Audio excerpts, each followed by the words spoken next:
is this an all sides problem? Does it break evenly for each side? Is there a skew in attitudes to political violence? Can you tell us more about that? I think we've seen an authorizing environment for violence on both sides. I think that I always feel like when we're discussing this, we're taking our eyes off the chessboard to some sense, but it's a fair question to ask, right? And I think that part of the problem is, I think that for the first time, we get into this problem with trusted experts and expertise. What stats are you looking at? Matt Walsh is going to look at one set of statistics, right? Sam Harris is going to look at another one. I think we see very, very troubling patterns on both sides. Some of the stuff that's happened online is insane. I think what Sam is referring to is when the angry far right gets woken up, they're very, very angry and very, very capable. And we've seen again and again the left playing around with these ideas that the left then that the right can pick up. And there's reasons why the right can do some things better that are both bad and good, likewise with the left. But, you know, safe spaces on college campuses, right? Let's scream at Jordan Peterson so he can't go anywhere. Let's grab Ben Shapiro's notes. Let's do all this stuff. And there's no thought to what will happen when that power gets transferred over to the right. The right is very capable in terms of, if there's a war with guns and with organized militia groups, I think they're going to do a lot better than the Antifa group, you know, who are holding down a zone in Portland. They're just going to. They haven't so far gone to that full extent. And there's also differences in what we're talking about between the political arena, which I know Sam is very concerned with, and things that we're talking about that are extracurricular. So I think it's very difficult to untangle. And I think that in a lot of ways, they're a mirror side of the other, because somebody sees something happen and they say, we have no choice but to align with the worst allies that we have on our side. And I've watched the Democrats do that. I think my position right now is I'm so frustrated with the Democrats and their unwillingness to acknowledge the dangers of the far left. Can we talk about Big Five personality theory for a moment? Because I think this is an answer. I'm sorry I'm taking some time with this. It's a complicated answer, and I don't want to give a pat answer. Big Five personality structure determines our political orientation more than anything else aside from the family that we're born into.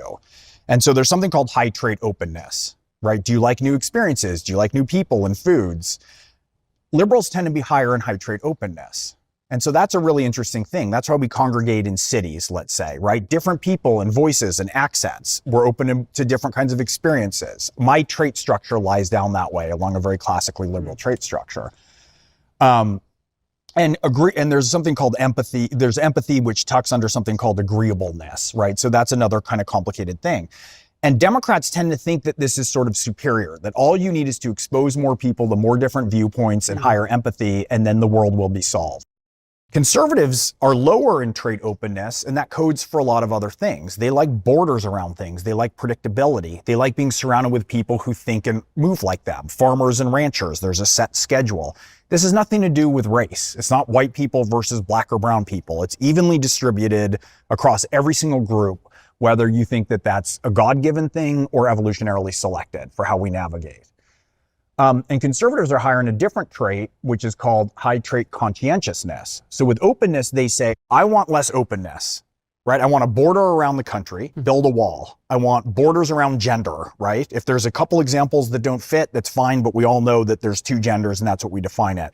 I want a border where my skin starts and your vaccination wants to begin, okay? These are deep psychological traits.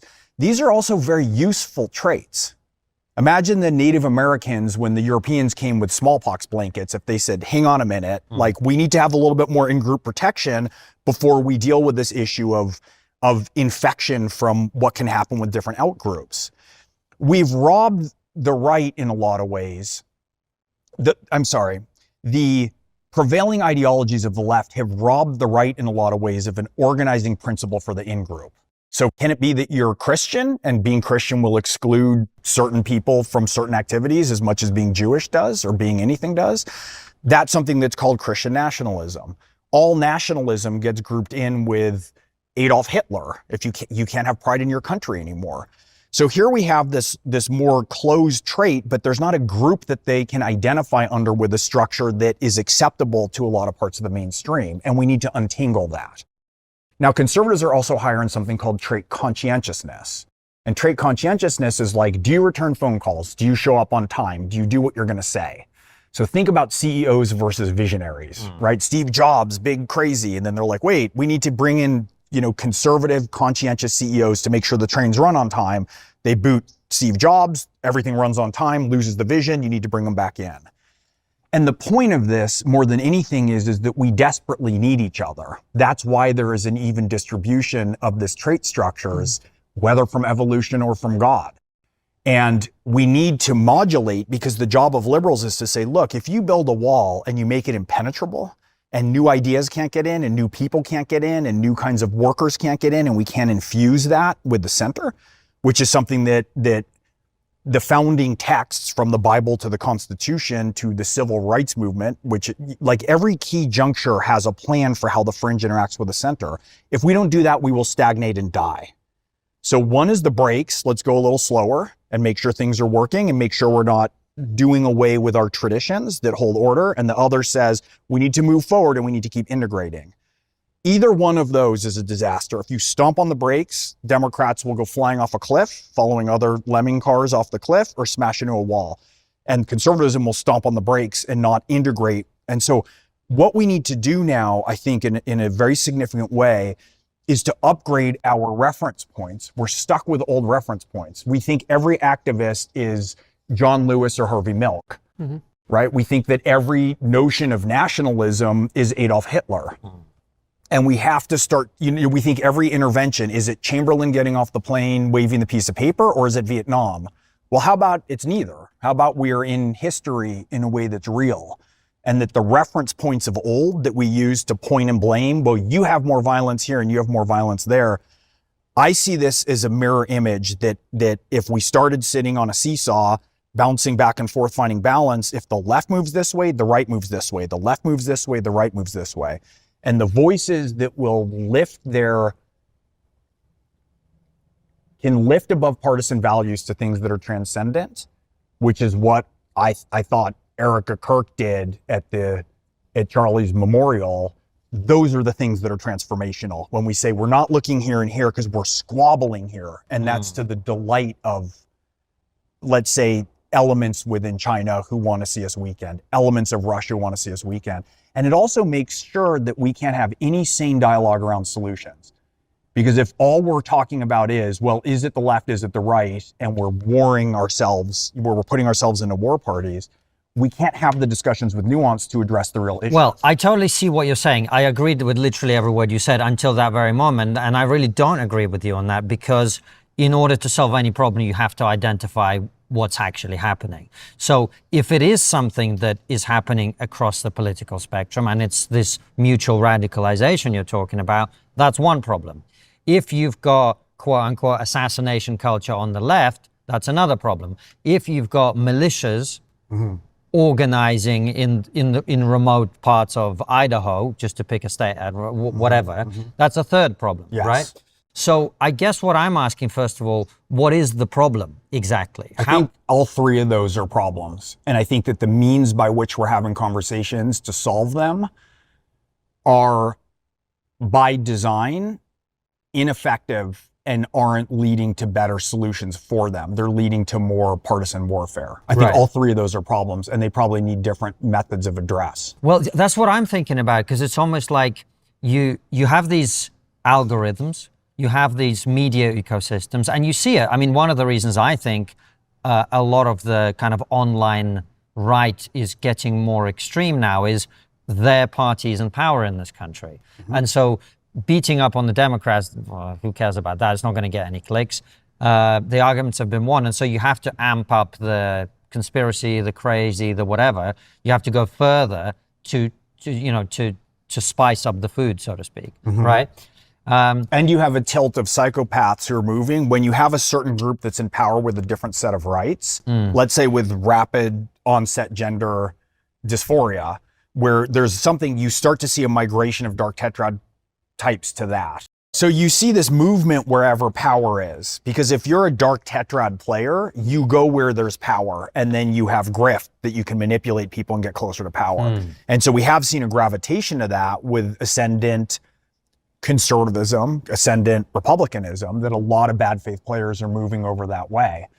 Now, the one advantage that I think conservatives have is they're much better at drawing lines. We talked about that low trade openness. And already in a lot of ways, I think that we're seeing some line drawing from the far right of people saying that doesn't represent us. And my hope is that conservatives, and I think they're already doing this in a good sense, will not make the mistakes that liberals made, because liberals said, Trump is such a giant threat. He's such a unique threat in the history of the world. And I always say, if Donald Trump represents the maximum version of evil that you can imagine, you have a very limited imagination. And I'm saying this as somebody who opposed him quite vehemently early on, but am also looking at and recognizing a lot of nuance in who he is and what he's doing and where the playing field actually is now in America and the world. Liberals basically reached for progressives, lefties. It went all the way, and there was very little line drawing. And I implored them at every turn, you must denounce Antifa. The notion of sanctuary cities doesn't make sense. Words aren't violence. Topic after topic after topic. When somebody went and kicked down Tucker Carlson's front door, or tried to, and his wife locked herself in a pantry, I said, you have to denounce that. I don't care what you feel about Tucker Carlson. You have to denounce mob violence. Completely. Mob violence will not create the conditions, right? Your own, by which a liberal society is going to thrive. It won't do it. And there's a real problem of drawing lines because of that high openness. What if I offend somebody? What if I have a junior staffer who just graduated from a liberal arts college who's offended with something? There's a lot more parsing around empathy and openness. And the right has an advantage. And we're seeing a lot of voices on the right say, nope, that's going to be out of bounds. And I think whoever does that is ultimately going to win the day, because I think there's three groups right now that hold power within America in certain ways that are essential and that are speaking to the next generation. One of them is the DSA, the far left. Democratic Socialists of America. Yes, thank you. And that's Mamdani, that's AOC. There's variations between that. I mean, Bernie's in one place, AOC's in another. To my mind, Mr. Mamdani is very further left. And there's an element of Islamicism that embodies that. You have moderate Democrats who have an incredibly important ballast right now, but virtually no reach into propaganda, making their own weather in the news, and speaking to the younger two generations. So to me, they're out of the running, and I think they're a very important counterweight, but they're not in this conversation. You have MAGA, let's just call it, with reach through the center and to some liberals who are now disaffected with what's happening with the left, and then you have the far right. When we're talking about people who make their own weather, make things go viral, have posts regularly in the millions of views, are on podcast networks, and speak directly and clearly with views and followers into younger generation, those are the three groups right now. And so I think that whichever group's going to tack more towards the middle of this is going to gather the 80% of Americans who in fact agree on everything. Really? Are you sure about this? I'm seeing the dynamic going in the exact opposite direction. It feels to me like the more extreme you are, the more views you get, the more boosted your content is, the bigger the audience there is, the bigger the podcast you'll go on. Yes. Isn't that happening? That is absolutely happening. Maybe I didn't say it as clearly. Whoever can figure out how to do that and hold that center coalition right now, instead of the sort of cheap junk food of the sides, that's where the majority of Americans are. Ah, I see. So if we can break out of this mind control, I did a set of polls. I was so push polling, you understand what that is. That's if you say, I'm the most mad about Joe Biden's socialism for this, this, or this, where you're getting a poll to get the answers that you want so you can weaponize it. It's rampant. It's very hard to do good polling. And I have a team of pollsters who I really, really trust, and I want to do an experiment. So I wrote a whole series of questions asking them in the least partisan, most open possible way about major topics. And I've talked about this at greater length before, but for instance, I believe in climate change. Maybe you get 55, 60%. I believe climate change is a hoax. Maybe you get 40, 45%. But instead, we wrote, I believe in clean fields and streams and skies and seas. Taking care of the environment is something we should do. 94% agreement. So if you are a leader who can understand right now that we're at a breaking point and people are exhausted with nihilism and despair and hopelessness, and you can be a guiding light in that regard and approach issues from a point of consensus and a shared value set, that's what's moving everything the right way. And we've done testing to prove that. If you come with a shared set of core American values and you can establish that base and grow from there, and we're seeing these tiny green shoots of it. Spencer Cox in Utah and Wes Moore just did a commercial, Democrat and Republican, saying, you know, giving each other's names. We're friends. We disagree. Here we are on different things. Now, they're not in a head-to-head race, but them just going on and being humanized. If we have those discussions, what happens is the whole populace can start to calm down. And what's happening is with mind control is, I think we're in a suspended state of the word trauma is so overused, but I don't think we're in real time. There's a psychological phrase about being in real time. I think that our nervous systems are hacked. There's something called family systems psychology that basically talks about families as closed systems. So a lot of times if you have, you know, most families have an identified patient, like the sick one, the problematic one. And one of the things you can see a lot is if that one gets well, the next kid will go down or the next problem will go down, or if that one dies, because it talks about anxiety being closed and system and families bind it in different ways. And there's something called the Karpman drama triangle that's very, very interesting. And it talks about addiction loops and dysfunction loops.